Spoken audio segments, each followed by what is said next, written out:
আচ্ছা, সবাই চালায় হলো মোটর, আপনি পা। জীবন বড়ই কষ্টের। যেই বয়সে ছেলে মেয়েদের কাঁধে ভর করে চলার কথা, সেই বয়সেই সংসার চালানোর জন্য কষ্ট করতে হচ্ছে। বর্তমানে অলিতে গলিতে অটোরিকশা চলে, অথচ বয়স্ক মুরব্বী এখনো পায়ে রিক্সা চালাচ্ছেন। এই পায়ের রিক্সা চালায় পোষায়? এখন তো পায়ের রিক্সা নাই, দেখাই যায় না।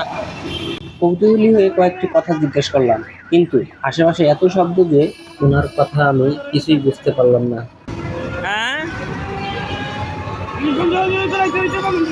হ্যাঁ। এরকম হাজারো বাবা সংসার চালানোর জন্য জীবনের শেষ বিন্দু পর্যন্ত কষ্ট করে যায়।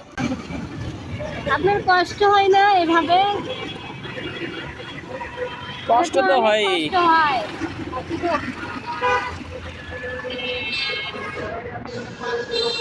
কষ্ট, এখন তো পা রিক্সা দেখাই যায় না। জীবনটা তো কষ্ট। তা তো অবশ্যই, জীবন তো কষ্টেরই। এখন মুরব্বির বাচ্চা, সবাই চালায় অটো।